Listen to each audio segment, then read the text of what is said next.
Well, I thought that was a phenomenal service so far. I wanted to take a few moments and share with you my trip to Vietnam. Thank you so much, guys. The music was awesome. I love the drum machine, mate. Shoo. It's just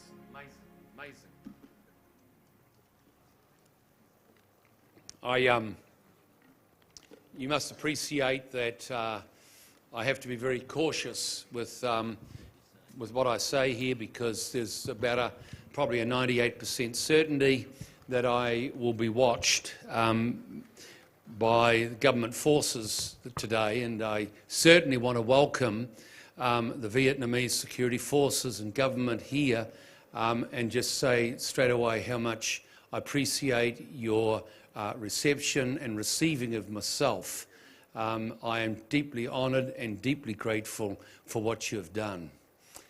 I had probably one of the most historic, I think, things imaginable in Vietnam. I went from, with Pastor Khan and Pastor Don McDonnell from over on the North Shore, into Vietnam. We landed in Ho Chi Minh City, which is the largest city in the south, and then we went down to Cai Mau, which is right down in the bottom of the Vietnam. Did a big conference there, did a conference in Ho Chi Minh City, and then eventually we flew up to Hanoi and went up northwest about 3 hours in a place in the world that people just don't go, who are my colour. And so it was just an amazing thing. We actually went to what's called the Aquila Centre, and some of you I know saw this on the internet, which is probably the most successful drug rehabilitation clinic in the world, or retreat centre, which has created as a consequence great favour from the authorities, because some of their children, of course, have come out of drug addiction through the Aquila Centre. I'd actually had a word from the Lord to the director of the Aquila Centre last time I was there last year. The Lord spoke to me and said, do not accept the program of an American, even if it comes with money. And that is exactly what had happened a few weeks earlier. And he had said, no, we won't accept your money, because we will not accept your program, because the program that we have is a program that works.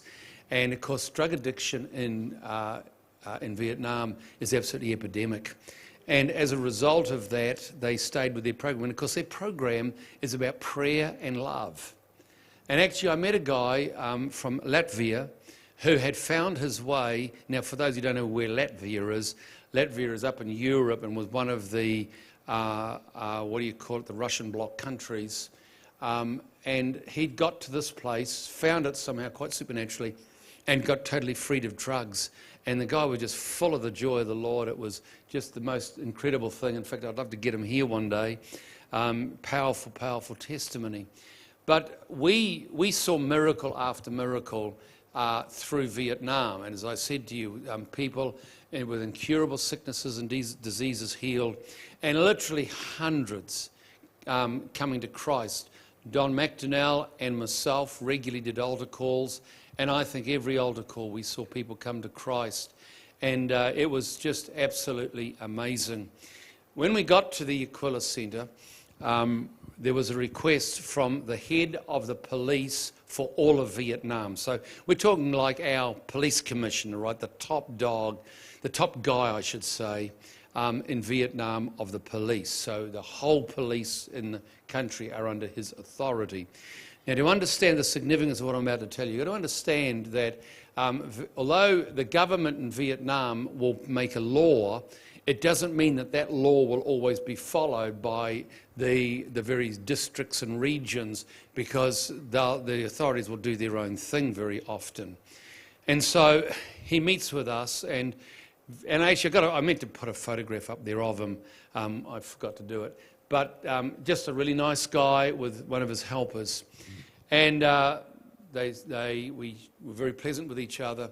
And then he asked the question. He said, what do you feel about religious freedom in Vietnam? Now, that's a very, very loaded question, but myself and Don McDonnell gave a very positive report, because in actual fact, religious freedom is freeing up in Vietnam. The Baptist churches now are officially recognised. The group that we were with, which was called Full Gospel, are now officially recognised. And another group that I know of is very close to being officially recognised. And that gives you lots of options. And so we talked about that. And then he talked about, and I'm just going to give it to you in my words to make it easy. He basically said how much he had appreciated that we had worked within the constraints that they had given for the meetings, and there were restraints in terms of numbers. One of the issues, for instance, is that we only got a visa on Friday before the meetings to be able to do meetings from, I think, about Sunday onwards at a various place that we were going to, or might have been Tuesday. So it was only a few days, and yet we could pack out anywhere that we were within only a day or two's notice, because everybody's waiting for it and they're just ready to go. Shoo! And with social media, and this, of course, has become a bit of a concern as to how easy the Christian community can gather thousands of people. I mean, everywhere we went, we could have had, instead of 1,000 people, 5,000 people or whatever. There were just natural constraints that were put on. But we stayed and kept staying within the criteria. And so, he was talking to us for a while, and then he said a statement which I think is probably one of the most powerful and incredible statements, and I think will go down in history of Christianity as being absolutely a marker in the ground. He said, "You are always welcome in Vietnam. And he's talking to me and Don, he said, whenever you come, he said, make contact. He said, we welcome you and we are pleased to give you access to Vietnam. He said, stay within the boundaries that we give, and you'll have the right to be able to do what you need to do." But even more than that, what was incredible, he said this: if you have any troubles in Vietnam, make contact with me for me to deal with. And I thought, that commitment is in itself probably one of the most significant statements that has been said to a white person, a Christian, for many, many years. And the gospel is freeing up in Vietnam in a remarkable way. And I would say this: when we sent Lindsay and Denise Christie to Bogota, Colombia, no one was to realise that their ministry was going to change a whole nation. And indeed it did. And today the influence that Missy Christie has and her organisation under Denise is absolutely known everywhere in Colombia. There's no doubt that that meeting and that moment in history forever changed the face of Christianity for the nation of Vietnam, and I believe is actually one of the most, is nearly as significant as what happened with Lindsay and Denise. I think what happened in this last week was as significant in terms of its capacity to change a nation. And you can be here and thinking, oh, there's Brent, he's just going off to another missionary trip and wish he was home and with us and so on. But the reality is, this is an example of nation-changing behaviour, nation-changing events that are actually occurring. And you are participators of that. You participate in 3 or 4 ways. Number one, you pay tithes and offerings. And part of that helps to be able to do what we did, because we had to take some money to actually make all of this stuff happen. Because it's people are not rich. There's not a lot of rich people in Vietnam. So your finances make a huge difference to that. The second thing that makes a huge difference is the fact that you release me to do it, right? And the team here are very supportive of myself and Patricia, but myself in particular, going out. Another reason I'm able to do it is because of Patricia, who works far harder than any of you could possibly imagine behind the scenes to keep Encounter Christian Centre running. But also, not just your support and her support. I know that there are a number of you here today who have prayed for me and prayed while I've been over there. Some of you have even followed some of the Vietnamese postings, and as you'd realise, there are just dozens of postings and videos of the meetings, and some of the miracles and so on are posted all over the internet through Facebook. But I know that many of you have been praying for me, and that actually is having an enormous impact in the nation of Vietnam. The future, I don't know. I think we will be going back. I don't think there's too much choice, having had the head of police basically invite us to come back. So I imagine it's going to happen, and well, we probably, I've already asked one couple in the church to come with me next year, and we'll take a small team with us. But I believe that Encounter Christian Centre, you are at the forefront of a nation-changing moment in history.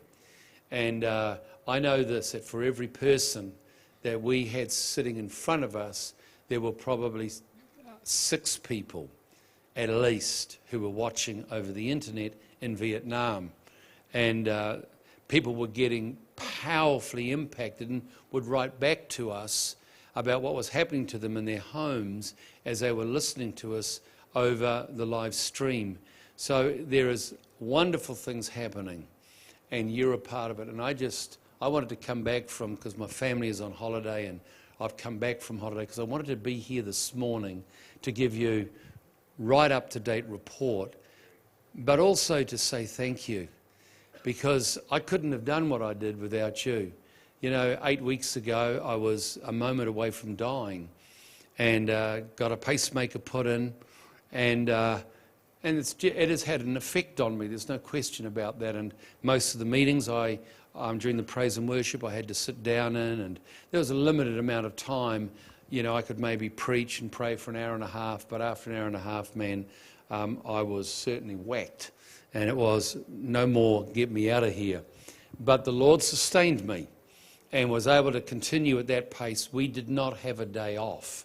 So if we were not preaching and ministering, we were certainly travelling horrendous roading systems and bad transport, 3 or 4 hours at a time to get to our next venue. But I believe the Lord actually sustained me and enabled me to do what I did. I think all that is part of you praying for me, you participating and being in partnership with what God is doing.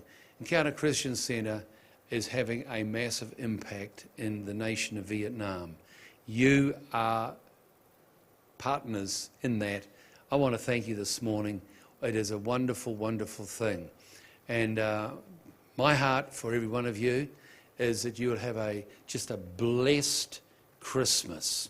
Christmas is about a gift, the gift of Jesus, but it is also about our families. And I know that many families carry pain. We all do. But there's also another side of it. It's the celebration when you are able to come together of just loving one another, giving gifts to each other. When I was a young boy, the most exciting thing was not 5 o'clock at night. Man, who said that? From 5 o'clock at night you got your gifts. No way. Man, poor Nueans. I just felt so grief-stricken right at that moment. My Christmas was waking up before light, and at the end of my bed was a big pillowcase full of Santa's gifts. I mean, you believe in Santa, eh?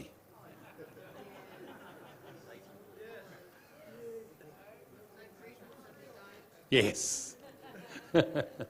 Never did see Santa come down the chimney, but he always left a huge pillowcase full of gifts. And that was always exciting. But then there was the main gift that Mum and Dad would give under the Christmas tree. And that was always tough because Dad would have to milk the cows and he'd have to come in and have his shave. And he seemed to take extra long on Christmas morning. And then, have to have breakfast. And, everything with my dad was bang, bang, bang. He was like the unmovable train person, But then was the moment. And there was always something outstanding under the Christmas tree. And for me, that was just such a wonderful memory. And it's a memory that we have sought to perpetuate with our children as well, giving them their Santa Claus gifts, which were always silly things like lollies and little toys that lasted maybe a day, and, your water guns and all that. It's all much more sophisticated today. But nevertheless, it was a time of family and of giving. And then, of course, the food. It's very strange that Niueans and Fijians and Ethiopians mention food. But actually, we'd have to say the same thing, us overweight Pakeha and our food. For us it was Mum's pavlova, cheesecake and the like. But for you it'll be something different like taro, yuck. Cassava, booze. But whatever it is for you, I wish you a really, really Merry Christmas. Have a great time with your family and just love on one another. If you hold any offence against anybody, put it right. Just go to them and say, I don't know how this has happened, but I want to take my responsibility and say sorry. And just ask forgiveness. Don't make excuses. You don't ask forgiveness, well, I'm angry at you because you did this, but anyway, I forgive you. That's not reconciliation. Reconciliation is, I know that I've hurt you, and I'm so sorry, and I'm asking that you would please forgive me. And you always ask the question, would you please forgive me? He just said yes. And you wait for the yes. You understand? And there's no discussion. There's no trying to talk through the issues, just asking for forgiveness. Now, later on, you might talk through the issues. But this is a day of new beginnings. And 2020 is going to be the year, I believe, of unprecedented glory. It's been prophesied by the prophets. Ryan Lestrange, who I'm working to get here, has already said this. I've felt it in my own heart. And we want to start 2020 with just a new beginning. So whatever it is that you hold in your heart, put it right. Get your relationships right so that you walk into 2020 having said Christmas 2019 was a clear-up time. So 2020, you're walking free. Do you know this? I don't think there is a freer person than a person who holds no resentment, no bitterness, no anger, no unforgiveness. I don't think you can be any freer than that. It's not about money.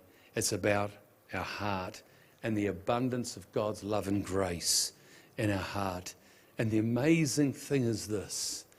The message of Christmas is the key to being free. Merry Christmas, everybody. Let's have a great time. Let's love on each other.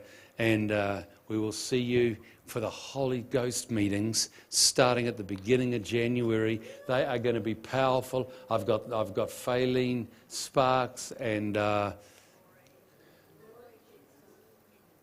Jensen, Rory Jensen coming. Amazing prophetesses. This is going to be a phenomenal time. You get ready for an explosion of God, an encounter with God 2020. God bless you. Here's Beresford. Great.